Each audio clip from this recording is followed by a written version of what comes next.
আপনার পিতা চোখা রাজাকারের কথা আমরা ভুলে যাইনি।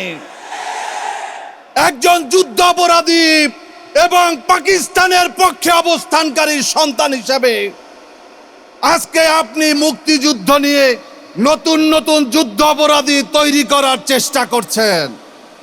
এই সমস্ত ভাঙ্গা ঢোল আর বাংলাদেশে বাজবে না। 5 তারিখে হাসিনা পালিয়ে গিয়েছে এবং এই মুক্তিযুদ্ধের চেতনার নামে বাংলাদেশে যে বিভক্তির রাজনীতি, বাংলাদেশে যে হানাহানির রাজনীতি, তার বিরুদ্ধে আজকে আমাদের ডাক্তার শফিকুর রহমান ঐক্যবদ্ধ বাংলাদেশের ডাক দিয়েছে। তাই বাংলাদেশ লিবার পার্টি, আমরা বিএনপি ছেড়ে আমরা এখানে অবস্থান নিয়েছি। বন্ধুরা, আগামী 12 তারিখে ইসলামী ছাত্র শিবির যেভাবে 5টি ক্যাম্পাসে বিজয় অর্জন করেছে, আমরা জামাত ইসলামীর নেতৃত্বে আগামী বাংলাদেশে আগামী 12 তারিখে এই জাতীয় সংসদ নির্বাচনেও বিজয় ছিনিয়ে আনবো ইনশাআল্লাহ। আলহামদুলিল্লাহ রাব্বিল আলামিন, ওয়াসসালাতু ওয়াসসালামু আলা সাইয়্যিদুল মুরসালিন ওয়া আলা আলিহি ওয়া সাহবিহি আজমাইন। ঢাকা 7 আসনের বাংলাদেশ জামাত ইসলামী মনোনীত তথা 11 দলীয় জোট মনোনীত সংসদ সদস্য প্রার্থী হাফেজ এনায়েতুল্লাহর সমর্থনে আজকের এই গণসমাবেশের সম্মানিত সভাপতি, আজকের এই অনুষ্ঠানের সম্মানিত প্রধান অতিথি, ইনসাফের বাংলাদেশের অন্যতম রূপকার আমিরে জামাত ডাক্তার শফিকুর রহমান, উপস্থিত জাতীয় নেতৃবৃন্দ, সাংবাদিক বন্ধুরা এবং 7 আসনের ভাই ও বোনেরা, আসসালামু আলাইকুম ওয়া রাহমাতুল্লাহি ওয়া বারাকাতুহু। সংগ্রামী বন্ধুরা আমার, ঢাকা আলিয়া মাঠ একটি ঐতিহাসিক মাঠ। বিগত ফ্যাসিবাদী সরকারের সময়ে আমার হাতের ডান পাশে এই যে ক্যাঙ্গারু কোর্ট, এই ক্যাঙ্গারু কোর্টে আল্লামা দেলোয়ার হোসেন সাঈদীর বিরুদ্ধে মিথ্যা এবং বানোয়াট মামলায় সাজানো রায় দেওয়া হয়েছিল। এই ক্যাঙ্গারু কোর্টে বিএনপির চেয়ারপারসন বেগম খালেদা জিয়ার বিরুদ্ধেও মিথ্যা এবং ভিত্তিহীন রায় দেওয়া হয়েছিল। বেগম খালেদা জিয়ার সাথে 2006 সাল থেকে 18 সাল পর্যন্ত কাজ করার সুযোগ হয়েছে। প্রত্যেকটা কর্মসূচিতে, প্রত্যেকটা প্রোগ্রামে, বিশেষ করে এই আদালতে যাদের বিরুদ্ধে রায় দেওয়া হয়েছিল, আল্লামা দেলোয়ার হোসেন সাঈদী, এবং মিথ্যা মামলায় যে ফাঁসি দেওয়া হয়েছিল মাওলানা মতিউর রহমান নিজামী, আলী আহসান মুজাহিদ, আব্দুল কাদের মোল্লা এবং আরও যে আমাদের ভাইদেরকে বিনা বিচারে হত্যা করা হয়েছে, বিচারের নামে অবিচার করা হয়েছিল, আপনার পিতা চোখা রাজাকারের কথা আমরা ভুলে যাইনি।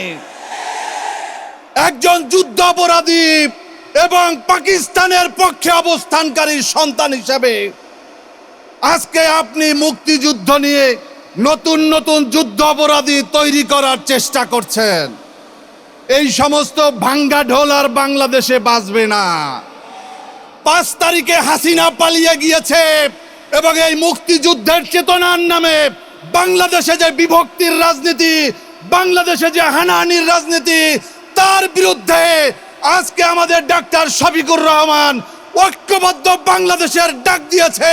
তাই বাংলাদেশ লিবার পার্টি, আমরা বিএনপি ছেড়ে আমরা এখানে অবস্থান নিয়েছি। বন্ধুরা, আগামী 12 তারিখে ইসলামী ছাত্র শিবির যেভাবে 5টি ক্যাম্পাসে বিজয় অর্জন করেছে, আমরা জামাত ইসলামীর নেতৃত্বে আগামী বাংলাদেশে আগামী 12 তারিখে এই জাতীয় সংসদ নির্বাচনেও বিজয় ছিনিয়ে আনবো ইনশাআল্লাহ। আর একটা কথা বলে শেষ করব।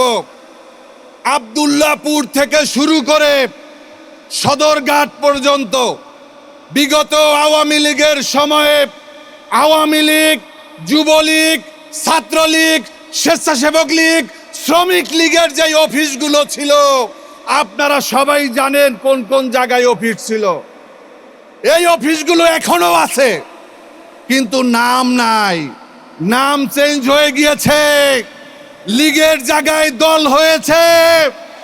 আমরা শুধুমাত্র এই ক্ষমতার হাত বদল চাই না, আমরা একটা অর্থবহ পরিবর্তন চাই। আপনাদের মনে আছে বিগত 2025 সালের 9 জুলাই এই মিটফোর্ডে চাঁদার জন্য একজন মানুষকে, সোহাগকে কিভাবে পাথর দিয়ে গুতিয়ে গুতিয়ে তারপর হত্যা করা হয়েছিল। তারা কারা আমরা জানি, আজকে তাদের নাম বললাম না। তাদের সাথে এই পল্টনে যারা লগি বৈঠা দিয়ে হত্যা করেছিল, তাদের চরিত্রের সাথে তাদের চরিত্র মিলে যায়।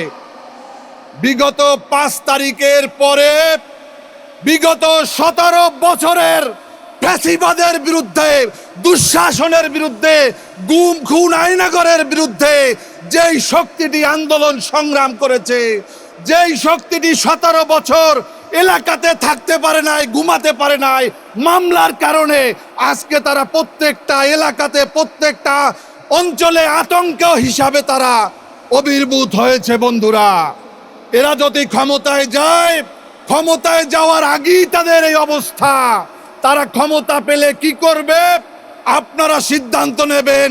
আমার বক্তব্য এখানে শেষ করছি। আল্লাহ হাফেজ। বাংলাদেশ জিন্দাবাদ, বাংলাদেশ লিবার পার্টি জিন্দাবাদ, ঐক্যবদ্ধ বাংলাদেশ জিন্দাবাদ, জিন্দাবাদ। সংগ্রামী উপস্থিতি, আপনারা জানেন বাংলাদেশের শীর্ষস্থানীয় 5টি বিশ্ববিদ্যালয়ের ছাত্র সংসদ নির্বাচনে শিক্ষার্থীরা তাদের রায় দিয়েছে। এই নির্বাচনগুলোর রায়ের পরে একটি দল বারবার বলছিল ছাত্র সংসদ নির্বাচনের কোনো প্রভাব আমাদের জাতীয় সংসদ নির্বাচনে নাকি পড়বে না। অথচ আমরা দেখছি শাহজালাল বিজ্ঞান ও প্রযুক্তি বিশ্ববিদ্যালয়ের নির্বাচনকে তারা ভয় পাচ্ছে। এই নির্বাচনকে বানচাল করার জন্য তারা নির্বাচন কমিশনের সামনে মব করেছে।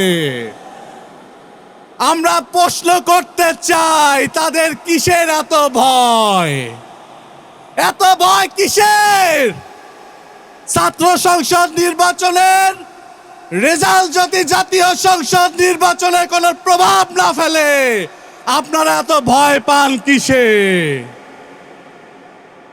সম্মানিত উপস্থিতি, আপনারা জানেন এই নির্বাচন কমিশন বারবার নির্বাচনকে ব্যাহত করার জন্য অপশক্তির ভয়ে তারা পিছিয়ে যাচ্ছে।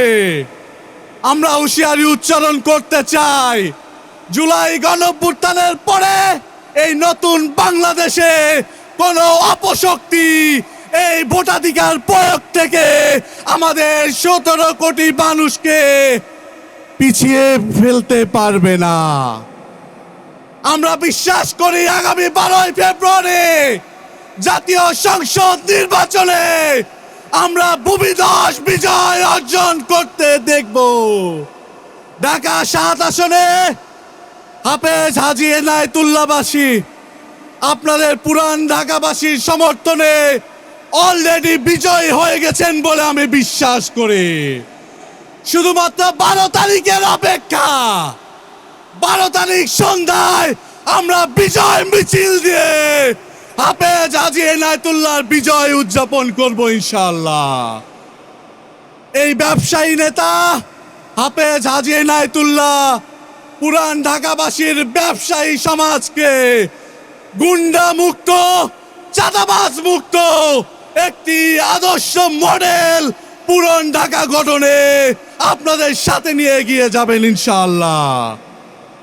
তাকে বিজয়ী করতে ইনসাফের প্রতীক দাঁড়িপাল্লা মার্কায় আপনারা সিল দিয়ে বিজয়ী করবেন এই আশাবাদ রেখে তরুণ ছাত্র সমাজের প্রতীক দাঁড়িপাল্লা মার্কায় সকলকে সিল দিয়ে বিজয়ী করার উদাত্ত আহ্বান রেখে এই পুরান ঢাকার ঐতিহ্যকে সমুন্নত করার জন্য পুরান ঢাকার যে অতিরিক্ত জ্যাম আমাদের বুড়িগঙ্গা নদী, এই নদীকে আকর্ষণীয়ভাবে গড়ে তোলা, প্রত্যেকটি বিষয়ে সামনে নিয়ে আমাদের হাফেজ হাজী এনায়েতুল্লাহ কাজ করে যাবেন। এই লক্ষ্যকে সামনে নিয়ে কাজ করবেন। এই উদাত্ত আহ্বান রেখে আপনাদের সকলকে দাঁড়িপাল্লা মার্কায় সিল দেওয়ার উদাত্ত আহ্বান রেখে আমার কথা এখানে শেষ করছি। ইনসাফের প্রতীক দাঁড়িপাল্লা, তরুণ সমাজের প্রতীক দাঁড়িপাল্লা। নারায়ে তাকবীর, নারায়ে তাকবীর, ইনকিলাব ইনকিলাব, জিন্দাবাদ জিন্দাবাদ। ধন্যবাদ সবাইকে।